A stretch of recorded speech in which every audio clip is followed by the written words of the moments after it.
तो बच्चों, स्वागत है आप सभी का हमारे इस ऑफिशियल यूट्यूब चैनल में। मैं विनोद सर, जौरा जिला मुरैना मध्य प्रदेश से। आज हम पढ़ने जा रहे हैं class 10th subject social science में इकोनॉमिक्स के अंदर chapter number 2 sectors of Indian economy.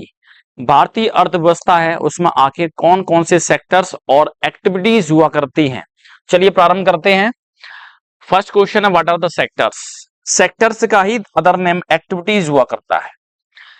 People in the society are engage in the various economic activities. समाज के अंदर लोग बाग अलग अलग एक्टिविटीज से संबंधित हुआ करते हैं, अलग अलग काम किया करते हैं। सम प्रोड्यूस गुड्स, कुछ गुड्स बनाते हैं, मटेरियल बनाया करते हैं। Whereas some produce services, जिसमें कुछ सर्विसेज हैं जो सेवाएं बनाया करते हैं। In order to understand these activities, इन एक्टिविटीज को समझने के लिए people are divided into the groups. लोग बाग हैं, उनको ग्रुप में डिवाइड किया गया है। These groups are called sector और एक्टिविटीज। इन ग्रुप को सेक्टर या फिर एक्टिविटीज कहा जाता है। नेक्स्ट है, what are the primary sectors given examples. Primary sector क्या होते हैं, एग्जांपल के साथ समझाइए। प्राइमरी सेक्टर में लिखा occupations which are closely related to the man's natural environment. ऐसे ऑक्यूपेशंस, ऐसी एक्टिविटीज जो कि ह्यूमन के प्राकृतिक पर्यावरण से संबंधित हुआ करती हैं, क्लोजली रिलेटेड हुआ करती हैं, प्राइमरी सेक्टर कहलाती हैं। इनका other name agriculture and related sector भी हुआ करता है। एग्जांपल है प्राइमरी सेक्टर के अंदर हंटिंग, शिकार करना, फिशिंग, मछली पालन करना, एनिमल रियरिंग, पशु पालन करना, फार्मिंग, खेतीबाड़ी करना, माइनिंग,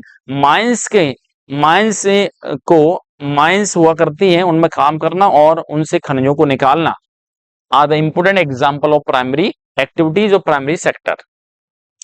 क्वेश्चन थर्ड है, what are the secondary sectors, give example. 2023 में पूछा वो क्वेश्चन है, अंडरलाइन कर लीजिए। जहां पर आपको क्वेश्चन है पूछे गए हैं पिछले ईयर में, वो भी दिया है आपको साथ में। क्वेश्चन नंबर थर्ड जो दिया हुआ है, लिखा है right the two characteristics of secondary sector. दूसरे जो द्वितीय सेक्टर है, सेकेंडरी सेक्टर है, उसकी एक्टिविटीज बताना है। Occupation which produce finished goods by using the product of primary activities. ऐसे सारे ऑक्यूपेशन, काम करने के तरीके जिनमें प्राइमरी एक्टिविटीज से रॉ मटेरियल लेकर कुछ फाइनल प्रोडक्ट बनाए जाते हैं, जिससे सेकेंडरी सेक्टर कहा जाता है। This sector is related to, इस सेक्टर का रिलेशन हुआ करता है industries and hence can be called industrial sector. Material को जहां बनाया जाता है, बड़े स्तर पर इंडस्ट्री क्या करती हैं, और इंडस्ट्रियल सेकेंडरी सेक्टर का ही अदर नेम इंडस्ट्रियल सेक्टर हुआ करता है। एग्जाम्पल में लिखा है manufacture of cloth from cotton, cotton से क्लॉथ कपड़े बनाना। शुगर फ्रॉम शुगर कैन से शुगर तैयार करना। And steel from the iron ore, iron ore से स्टील तैयार करना। Characteristic of secondary sector, secondary sector की कैरेक्टरिस्टिक में फर्स्ट लिखा हुआ, goods are not directly produce in the nature but they are done by the human activities. Goods है, इनको कभी भी डायरेक्टली नेचर में नहीं बनाया सकता, लेकिन ह्यूमन एक्टिविटीज के द्वारा इनको तैयार किया जाता है। सेकंड लिखा है these activities can be done in factory और होम। ये एक्टिविटीज या तो घर के अंदर हुआ करती हैं या फिर फैक्ट्री के अंदर हुआ करती हैं। नेक्स्ट है question number 4, what are the tertiary sectors, give example. बहुत ही इंपोर्टेंट क्वेश्चन 2023 में पूछा हुआ है, और मैं सेकेंडरी सेक्टर पूछा गया था और उसके बाद ही tertiary sector. How is the tertiary sector different from other sectors, illustrate with a few examples। Secondary sector और टर्सरी सेक्टर को आप कैसे डिफरेंशिएट करोगे। Activities that help in the development of primary and secondary sector, ऐसी activities जो primary sector और secondary sector को develop करने में हेल्प किया करती है, उनको टर्सरी सेक्टर कहते हैं। These activities do not produce good, ये एक्टिविटीज कभी भी गुड्स, नॉट गुड, ये एक्टिविटीज कभी भी गुड्स नहीं बनाती, सामान नहीं बनाया करती सिर्फ, but they provide support for the production process, लेकिन सपोर्ट दिया करती है प्रोडक्शन प्रोसेस में, इनसे कभी गुड्स नहीं बनते। Support for the production process में सपोर्ट मिला करता है। Since these activities generate services rather than goods, क्योंकि इन एक्टिविटीज में सर्विसेज दी जाती हैं, सेवाएं दी जाती हैं, गुड्स का फॉर्मेशन नहीं होता। इनको सर्विस सेक्टर या फिर टर्सरी सेक्टर कहा जाता है। एग्जाम्पल देखिए, बैंकिंग के अंदर कुछ प्रोडक्शन नहीं होता, सेवाएं दी जाती हैं, तो बैंकिंग, इंश्योरेंस जो बीमा किया जाता है, एडवर्टाइजिंग जो प्रचार प्रसार करते हैं, कम्युनिकेशन जो कि बातों के द्वारा आप एक दूसरे के विचारों को कम्युनिकेट किया जाता है, ट्रांसपोर्ट यातायात के साधन, रेलवेज, कॉल सेंटर, जहां पर कॉल सेंटर वो सेंटर होता है जहां पर ढेर सारे लैपटॉप्स और कंप्यूटर सिस्टम लगे होते हैं, जहां पर अपनी प्रोडक्ट के बारे में कम्युनिकेशन किया जाता है, कॉल सेंटर कहलाते हैं। क्वेश्चन नंबर 5 है distinguish between primary and secondary sector. Primary sector और सेकेंडरी सेक्टर में क्या डिफरेंस है? It provides raw material to the secondary sector. ये सेकेंडरी सेक्टर को रॉ मटेरियल प्रोवाइड करते हैं।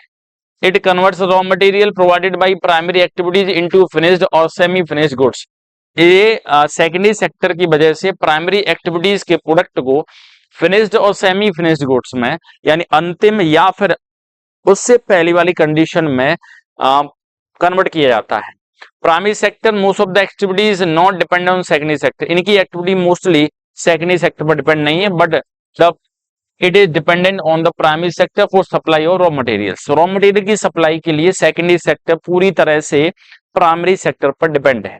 थर्ड है it involve the economic activities like extraction and production of natural resources. Extraction साथ साथ में नेचुरल रिसोर्सेज का प्रोडक्शन इनसे रिलेटेड होता है। It is only related to the natural resources. इसमें नेचुरल रिसोर्सेज से मिलने वाले प्रोडक्ट की प्रोसेसिंग की जाती है, अंतिम उत्पाद में बदला जाता है।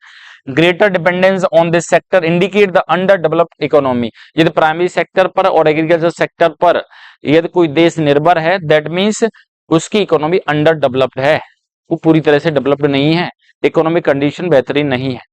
A shift of economic activities from primary to secondary sector indicates a developing economy। Primary sector से यदि सेकेंडरी सेक्टर की तरफ एक्टिविटी को मूव किया जाता है, तब इंडिकेट करता है कि इकोनॉमी है वो डेवलप हुई है। दैट मीन्स प्राइमरी सेक्टर पर डिपेंडेंस कम और सेकेंडरी सेक्टर पर डिपेंडेंस यदि ज्यादा होती है, तब कहा जाता है कि डेवलपिंग इकोनॉमी है। एग्जाम्पल में प्राइमरी सेक्टर में एग्रीकल्चर है, माइनिंग है, फॉरेस्ट्री है। अंडरलाइन कर लीजिए, फॉरेस्ट्री भी इसी में आती है। एग्जाम्पल इसके साथ काफी इंपोर्टेंट है, प्राइमरी सेक्टर और secondary sector. Agriculture, mining, forestry, और इससे पहले ही आपको बताया था डेयरी फार्म हुआ करते हैं वो, फिशरीज हुआ करती हैं वो, इसी के एग्जाम्पल है। सेकेंडरी सेक्टर में मैन्युफैक्चरिंग एंड कंस्ट्रक्शन एक्टिविटी जितनी हुआ करती हैं सब सेकेंडरी सेक्टर में आया करती हैं। चलिए बात करते हैं नेक्स्ट। क्वेश्चन नंबर 6 है define the following intermediate goods, final goods, gross domestic product यानी जीडीपी। इंटरमीडिएट गुड्स क्या होते हैं? Those goods which are sold by one firm to another either for resale और फॉर फर्दर प्रोसेसिंग। ऐसे material जिनको sold किया जाता है, बेचा जाता है बाय वन फर्म, एक फर्म के द्वारा, एक कंपनी के द्वारा, टू अनदर दूसरी को, आदर फॉर रीसेल या तो उसको पुनः बेचने के लिए, और फॉर फर्दर प्रोसेसिंग या फिर उनसे कोई अंतिम उत्पाद बनाने के लिए किसी फैक्ट्री के अंदर भेजा जाता है, इंटरमीडिएट गुड्स कहलाते हैं। Paper sold by paper mill, example देखिए, पेपर मिल के द्वारा पेपर को बेचा जाता है टू पब्लिशर, एक पब्लिशर के द्वारा, एग्जांपल होता है इंटरमीडिएट गुड्स का। The value of these goods, that means intermediate goods की वैल्यू को is not included in the national income of country. किसी भी कंट्री की नेशनल इनकम में, राष्ट्र की इनकम में कभी भी इंटरमीडिएट गुड्स की वैल्यू को मेजर नहीं करते, इंक्लूड नहीं करते।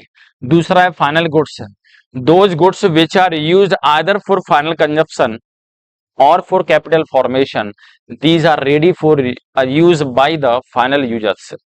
ये गुड्स, ये वो मटेरियल हुआ करते हैं which are used either for final consumption, जो अंतिम कंजप्शन उपयोग के लिए उपयोग किए जाते हैं, और वो कैपिटल फॉर्मेशन और रुपए बनाने के लिए किए जाते हैं। These are ready for use in the market by the final users.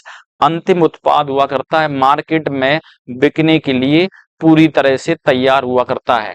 Gross domestic product, इसको लिखा जाता है GDP. Market value of final goods and services produced with in the domestic territory of a country during the 1 year. एक साल के अंदर जो घरेलू क्षेत्र डोमेस्टिक टेरिटरी हुआ करती है, उसमें फाइनल गुड्स और सर्विसेज की जो वैल्यू हुआ करती है, मार्केट वैल्यू, उस मार्केट वैल्यू को ही जीडीपी यानी ग्रॉस डोमेस्टिक प्रोडक्ट कहा जाता है। नेक्स्ट है what is organise sector. Organise sector क्या है?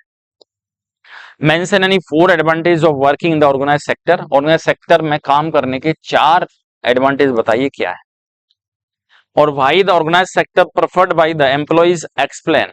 ऑर्गेनाइज सेक्टर एम्प्लॉइज के द्वारा क्यों प्रेफर किया जाता है, ये आपको एक्सप्लेन करना है। 2024 में आया हुआ क्वेश्चन है, 2024 में, बहुत ही इंपोर्टेंट क्वेश्चन है। लिखा हुआ है क्या रीजन है कि सबसे ज्यादा पॉपुलेशन और सबसे ज्यादा लोग इस ऑर्गेनाइज सेक्टर में ही काम करना पसंद करते हैं? तो रीजन देखिए क्या है। ऑर्गेनाइज सेक्टर में लिखा है covers those places of work where the terms of the employment are regular. ऐसी जगह जहां पर काम करने का तरीका रोजगार का तरीका होता है वो रेगुलर बेसिस पे हुआ करता है, therefore people have assured the work, इसीलिए लोगों को ये विश्वास होता है कि काम जरूर मिलेगा। वर्क की एश्योरिटी है, एम्प्लॉयमेंट की एश्योरिटी हुआ करती है। दे आर रजिस्टर्ड, इनका रजिस्ट्रेशन हुआ करता है, पंजीकृत होते हैं बाय द गवर्नमेंट, सरकार के द्वारा। Have to follow its rules and regulation, और इनको रूल्स एंड रेगुलेशन फॉलो करना ही पड़ता है। Which are given in the various laws, जो कि कुछ लॉज के अकॉर्डिंग हुआ करते हैं, सच है factory act, minimum wages act. Factory act है उसमें फैक्ट्री के अंदर काम करने वाले वर्कर हैं उनके लिए बनाया जाता है। मिनिमम वेजेज एक्ट, आखिर उन मजदूरों को कितना मिनिमम पेमेंट होगा, कितना काम करेंगे तब। Payment of gratuity act, that means उनको जिस तरह से काम करने के साल बढ़ते जाते हैं उनको आखिर क्या प्रमोशन दिया जाता है।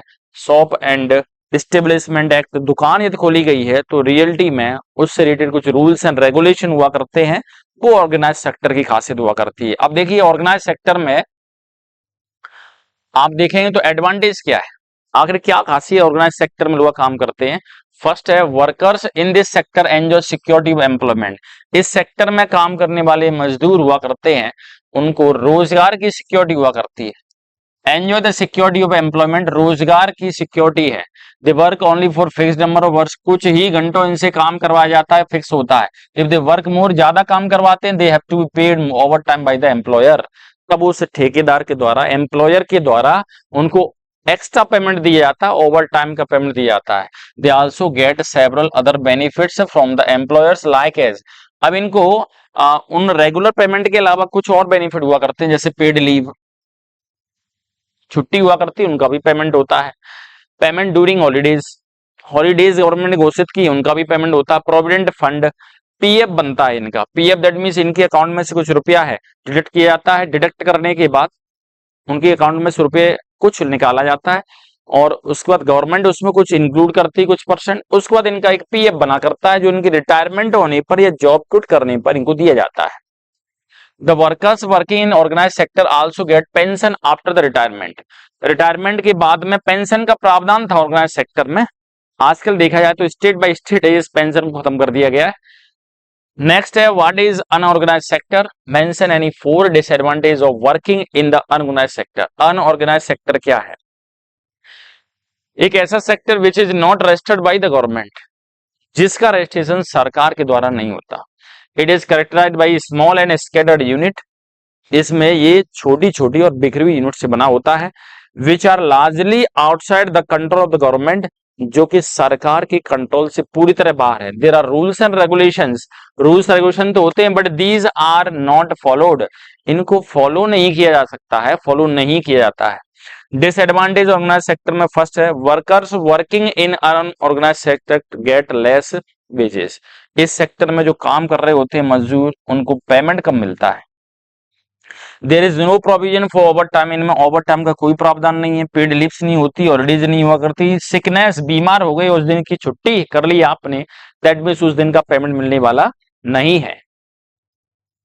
नेक्स्ट है ये large number of the people doing small jobs come under the unorganise sector, छोटे छोटे काम कर रहे हैं और ढेर सारे लोग इस अनऑर्गेनाइज सेक्टर में काम कर रहे हैं, यानी पॉपुलेशन ज्यादातर अनऑर्गेनाइज सेक्टर में काम कर रही है, लेकिन वो चाहती है कि ऑर्गेनाइज सेक्टर में काम मिल जाए। लैंडलेस, जिनके पास जमीन नहीं है, भूमिहार कहते हैं। कैजुअल वर्कर्स जो हुआ करते हैं, जो सामान मजदूरी किया करते हैं, also comes under unorganise sector, ये भी अनऑर्गेनाइज सेक्टर में आया करते हैं। तो अनऑर्गेनाइज सेक्टर के डिसएडवांटेज हैं वो यहाँ लिखे हैं, फीचर्स पूछे जाए तब भी यहाँ लिखे हुए हैं। चलिए नेक्स्ट बात करते हैं। फिफ्थ में लिखा है people working unorganise sector are exploited, unorganise sector में जो लोग काम करते हैं ऐसा महसूस किया गया है कि वो एक्सप्लॉइटेशन होता है, उनका शोषण किया जाता है। और शोषण इस बेस पर होता है कि इसमें आप देखेंगे तो एक्सप्लॉइटेशन का जो जरिया है, शोषण करने का जरिया है, वो ये है कि रियलिटी में इसमें एक्सप्लॉइटेशन क्यों कहा गया है। जैसे आपसे कहा गया कि 5 घंटे काम करवाएंगे और पता पड़ा 10 घंटे काम करवा लिया, ओवर टाइम करवा लिया, ओवर टाइम का आपको पेमेंट नहीं मिला, दैट मीन्स एक्सप्लॉइटेशन किया जाता है। नेक्स्ट है question number 9, what do you understand by disguised unemployment. Disguised unemployment है, उसका अर्थ क्या है। Explain with example each from the urban and rural areas, एक शहर से एग्जांपल बताना है, दूसरा ग्रामीण क्षेत्र से बताना है। अनएम्प्लॉयमेंट एक ओपन होता है, खुली बेरोजगारी होती है, डिसग्रोज्ड अनएम्प्लॉयमेंट ये अक्सर ग्रामीण क्षेत्रों के अंदर देखने को मिलता है। The situation of under employment, बेरोजगारी का वो तरीका जिसमें वे पीपल आर अपरेंटली वर्किंग, यहाँ पर लोग काम करते हुए नजर तो आते हैं, but all of them are made to work less than their potential, लेकिन जितना काम होना चाहिए लोगों को देखकर ऐसा लगता है कि जितना काम होना चाहिए उतना काम, उतना रिजल्ट नहीं मिलता है। इसमें इट मीन जो एक्स्ट्रा पर्सन हुआ करते हैं उनको यदि हटा दिया जाए तब भी प्रोडक्शन उतना ही होता है। जैसे मैंने कहा कि 1 एकड़ जमीन है, उसमें 10 लोग काम कर रहे हैं, और 10 में से यदि 5 लोगों को हटा दिया जाए और 5 लोग यदि उसमें काम करें तब भी उतनी प्रोडक्शन है, और 10 लोग काम करें तब भी उतनी प्रोडक्शन है। तो जो 5 एक्स्ट्रा लगे हुए हैं वो आखिर क्या शो करते हैं? डिसग्रोज्ड अनएम्प्लॉयमेंट लिखा हुआ है।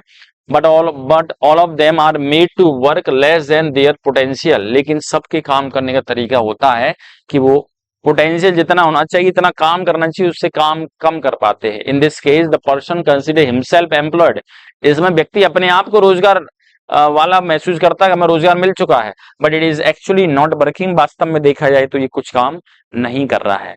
आप देखेंगे डिसग्रोज्ड अनएम्प्लॉयमेंट, अनएम्प्लॉयमेंट का एक ऐसा विशेष तरीका है जिसमें लोग पढ़ तो लेते हैं, हाईली क्वालिफाइड है, लेकिन फिर भी बेरोजगार घूम रहे हैं, और उसके बाद वो गांव लौट कर आते हैं, गांव के अंदर अपने घर में अपने पेरेंट्स की हेल्प करते हैं खेती बाड़ी करने में। पेरेंट्स कहते हैं कि ये खेती बाड़ी तो हम तब भी कर रहे थे और अब भी कर रहे हैं। वो पढ़े लिखे ज्ञान दिया करते हैं कि इसके अंदर यदि हम आएंगे और हम खेती बाड़ी करेंगे तो देखिए तरीका क्या होगा, जब उनको पता नहीं है खेती बाड़ी कैसे होगी, और उनके आने से लॉस और हो गया, बेनिफिट तो छोड़िए, इसका मतलब वो डिसग्रोज्ड अनएम्प्लॉयमेंट शो करते हैं।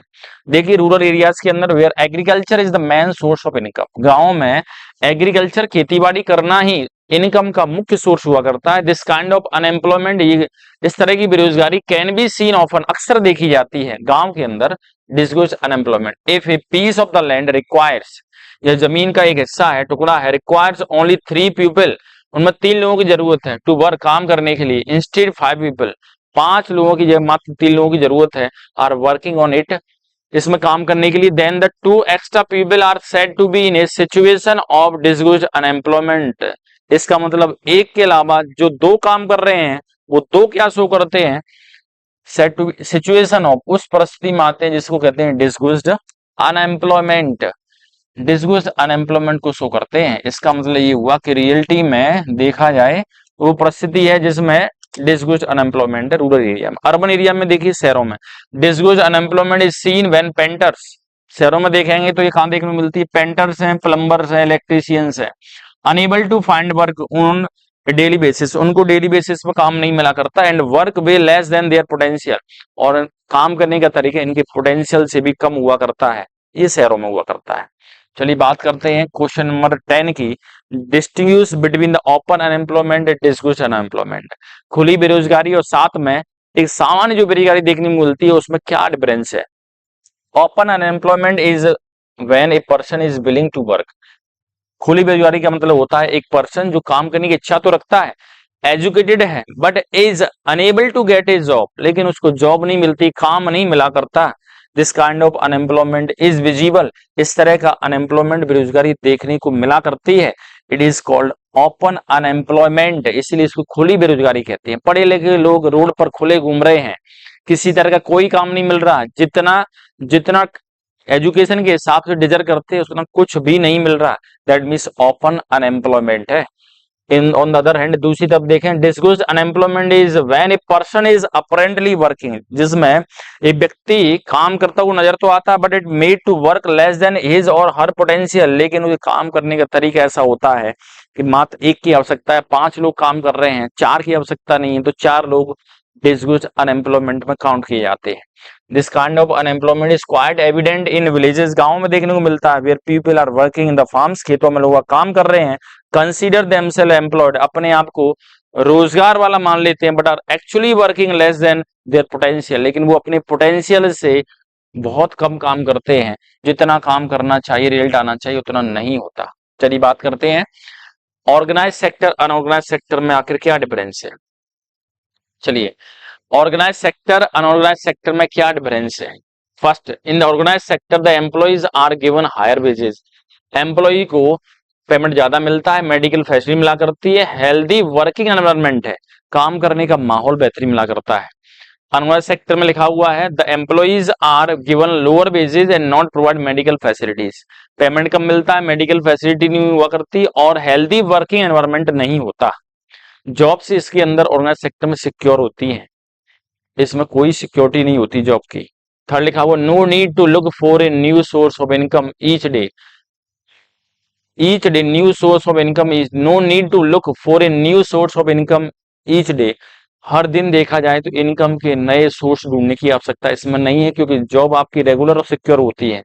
Need to look for a new source of income each day, हर दिन देखा जाए तो इनकम के नए सोर्स की आवश्यकता नहीं हुआ करती, इसमें बार बार आपको आवश्यकता नहीं है। तो ये work for fix number of hours in every day, they work for fix number of hours in every day, ये पर डे हर दिन कुछ निश्चित घंटे ही काम किया करते हैं। They do not work for fix number of hours in every day, ये they do not work for fix number of hours in every day, हर दिन इनके काम करने के घंटे फिक्स नहीं हुआ करते, इसलिए एक्सप्लॉयटेशन कहा जाता है। अनऑर्गेनाइज सेक्टर में एक्सप्लॉयटेशन बोला जाता है।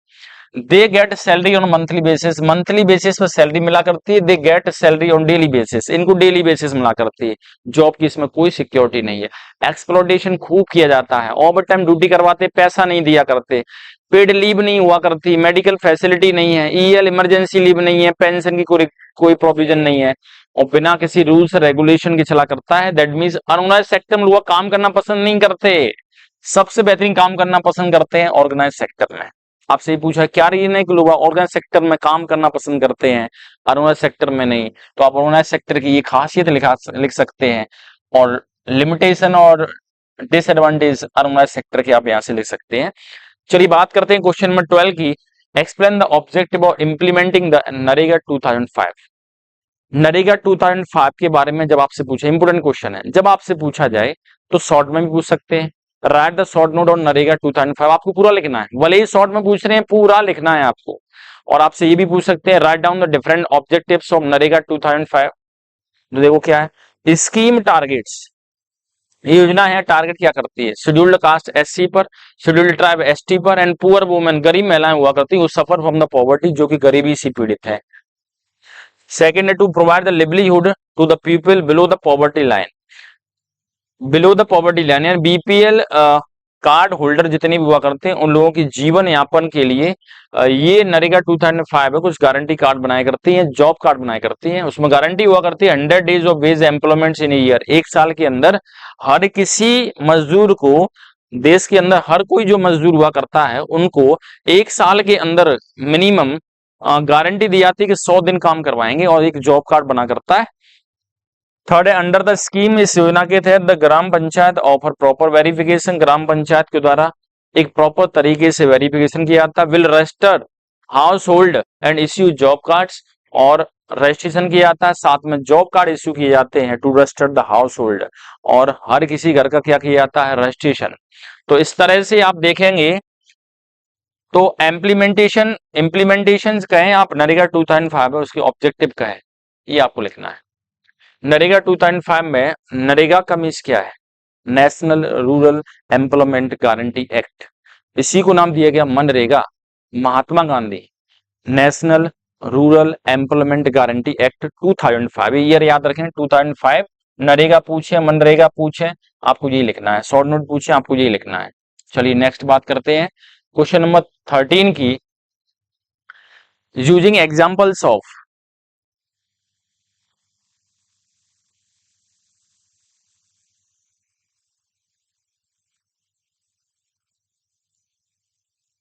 using examples from your area, compare and contrast the activities and functioning of private and public sector। Private sector और पब्लिक सेक्टर उन दोनों में आपको डिफरेंस बताना है।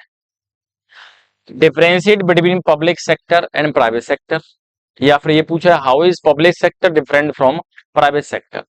पब्लिक सेक्टर और प्राइवेट सेक्टर में डिफरेंस क्या है।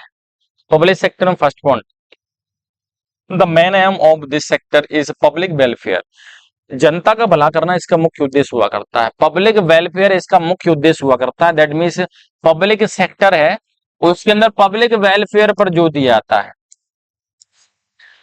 इस सेक्टर का होता है अर्न मैक्सिमम प्रॉफिट, ज्यादा से ज्यादा प्रॉफिट कमाना इसका मुख्य उद्देश्य हुआ करता है। It is control and managed by the government, इसमें कंट्रोलिंग और मैनेजिंग सरकार के द्वारा की जाती है। इसमें कंट्रोल मैनेजिंग इंडिविजुअल या ग्रुप ऑफ इंडिविजुअल्स के द्वारा दी जाती है। थर्ड है, this sector provide basic facilities like education, health, food and security to the people. ये सेक्टर मुख्यभूत आधारभूत सुविधाएं दिया करता है, जैसे एजुकेशन, हेल्थ, फूड और सिक्योरिटी भी देती है लोगों को। सिक्योरिटी इसी सेक्टर के अंदर हुआ करती है। यहाँ देखें, दिस सेक्टर प्रोवाइड, अगर ये सेक्टर क्या देगा, private sector consumer goods to the people, लोगों को यूज करने के गुड्स दिया करता है। एग्जाम्पल्स देखें, गवर्नमेंट बैंक, पोस्ट ऑफिस, सरकारी हॉस्पिटल हुआ करते हैं, इंडियन रेलवेज हुआ करते हैं, ये सब पब्लिक सेक्टर में आते हैं। प्राइवेट सेक्टर में आप याद रखिए, प्राइवेट सेक्टर में कभी आपसे पूछा था write down any 2 examples of public sector और write down any 2 examples of private sector, तो आपको इस तरह से एग्जांपल भी डायरेक्ट याद करना है। आईटी कंपनीज हुआ करती है, मॉल हुआ करते हैं, मल्टीप्लेक्स हुआ करते हैं, ये सब प्राइवेट सेक्टर में आया करते हैं। पब्लिक सेक्टर पब्लिक वेलफेयर में ये मैक्सिमम प्रॉफिट कमाने के हिसाब से होते हैं। ये गवर्नमेंट के द्वारा कंट्रोल मैनेज किए जाते हैं, इसमें गवर्नमेंट के द्वारा कंट्रोल मैनेजमेंट नहीं है। ये किसी व्यक्तिगत पर्सन का हो सकता है, 2 लोग या 4 लोग मिलकर भी बना सकते हैं प्राइवेट सेक्टर, यानी आप मॉल खोल रहे हैं या मल्टीप्लेक्स खुला करते हैं, ये प्राइवेट सेक्टर में आता है। इस सेक्टर के अंदर कुछ मूलभूत सुविधाएं दी जाती हैं, एजुकेशन है, हेल्थ है, फूड है, सिक्योरिटी है, पीपल को, लोगों को सुरक्षा दी जाती है। इसके अंदर कंज्यूमर गुड्स बनाए जाते हैं। ये आपको एग्जाम्पल पब्लिक सेक्टर की और प्राइवेट सेक्टर के आपको दिए हुए हैं। चलिए नेक्स्ट करते हैं, explain how public sector contribute to the economic development of nation. Explain करना है कि पब्लिक सेक्टर आखिर राष्ट्र के विकास में, राष्ट्र की अर्थव्यवस्था के विकास में कैसे हेल्प करता है। फर्स्ट लिखा हुआ है, the public sector provides many essential things, कई आवश्यक चीजें प्रोवाइड करते हैं पब्लिक सेक्टर।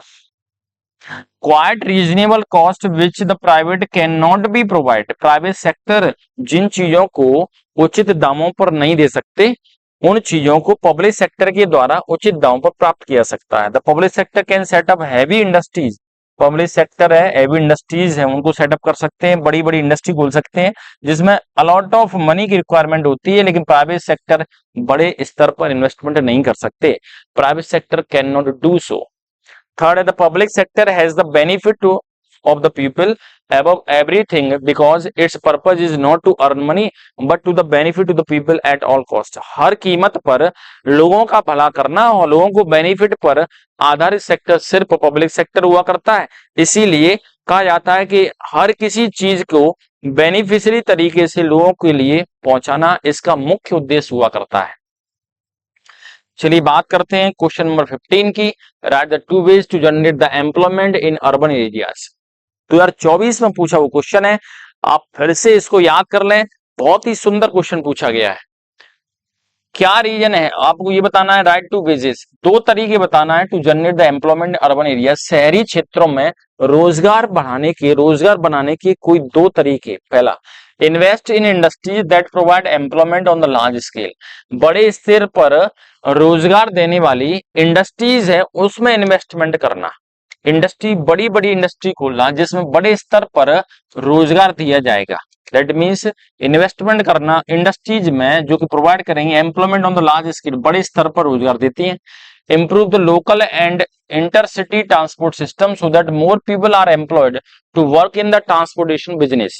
वो कह रहे हैं कि ट्रांसपोर्ट जैसे बिजनेस के अंदर ढेर सारे लोग काम करें, इसके लिए क्या होगा कि ट्रांसपोर्टेशन, इंटरसिटी ट्रांसपोर्टेशन, 2 सिटी के बीच में ट्रांसपोर्टेशन को बेहतरीन कर लें, लोकल ट्रांसपोर्टेशन है उसमें इंप्रूवमेंट करें, जिसकी वजह से ज्यादा से ज्यादा लोगों को आखिर क्या मिलता जाए, एम्प्लॉयमेंट मिलता जाए। कौन से सेक्टर में, ट्रांसपोर्टेशन और सर्विस सेक्टर में। ये सब वो कंडीशन है जिसमें आप अर्बन एरियाज के अंदर, शहरों के अंदर आप एम्प्लॉयमेंट को जनरेट कर सकते हैं। आज के लिए इतना ही काफी, मिलते हैं अगले लेक्चर में एक नए कंसेप्ट के साथ, तब तक के लिए गुड बाय, टेक केयर।